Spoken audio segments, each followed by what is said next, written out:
GC here, and we are back with a movie review. The Interview, directed by Seth Rogen and Evan Goldberg. This is their second directorial work following This Is the End. The Interview is a 2014 political satire comedy film, and it stars Seth Rogen, James Franco, and Randall Park, and everyone else. Check down below. So, what's it about? Well, you probably heard of this movie. It had a big whole crazy hacking incident with Sony, and a lot of things got unleashed to the public, and there was a lot of crazy conspiracy about North Korea actually bombing the US for releasing the film, and then some theaters in the States were like, no, we're not running this, and then they threw it online and you can like watch it for I don't know how much, and it got out there, and I watched it, and I'm still alive, and we're all here. Well, you're watching this, so you're here as well. So what's this film about? Well, basically it's about two journalists, Rogen and Franco, who are instructed to assassinate North Korean leader Kim Jong-Un after booking an interview with him.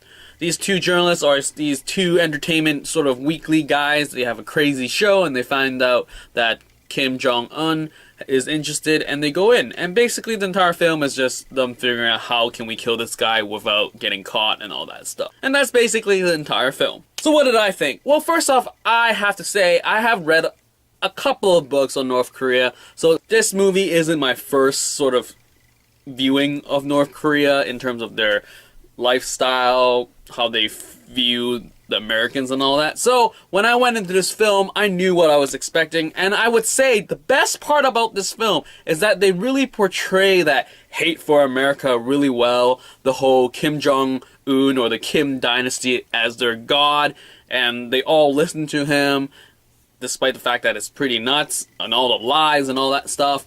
It's spot on in the sense where it really brings that forefront as to the North Korean people are being lied to.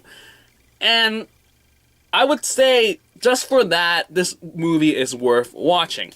I know that there are a lot of people that said this movie wasn't as funny as they were expecting, or that it just didn't meet their expectations, but really, it's a Seth Rogen Franco film. You have an established expectation to all their films. And I think people thought about the whole hacking thing was like, oh my goodness, it must be a major crazy movie, and maybe they didn't watch their stuff before and really expect crazy, I don't know what kind of, is it Oscar worthy? I don't know. But they had high expectations for some reason. But anyway, yeah, the biggest part about this thing is that I liked the portrayal. Now, in terms of the actors themselves, Rogen and Franco, it's nothing new. They're playing sort of the thing they've been playing all along, as in one guy's pretty insane and out there, and the other one's more reserved. One thing I would note, though, is that if they flipped the roles, I would have found it more interesting in a sense. Franco seems to be playing always the crazy guy, and Rogen is more of the calm guy, down-to-earth sort of thing. Just picture This Is the End. James Franco's house is like one of the major locales. And I would say that it would have brought something new to the table in a sense if Franco was the more calm guy. Because I know he did 127 Hours, but it has been a while since he's done more of a not, high or somehow kind of messed up or just what the heck is this guy thinking sort of type of character. So that would have been appreciated. Randall Park plays a great Kim Jong-Un. I haven't seen any other movies that portray the guy, so I can't really say if it's a good portrayal or whatever, but he really does carry him well in the sense where you sort of connect with him, and then you're really mixed about where's this guy coming from.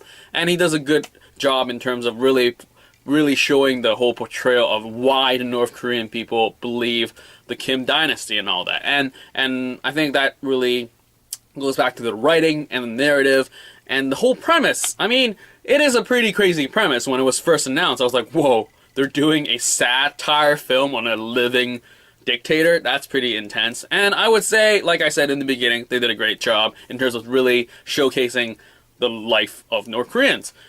And now, that's basically all I have to say. In terms of comedy, it is their typical Franco Rogen comedy. They don't really bring that much more.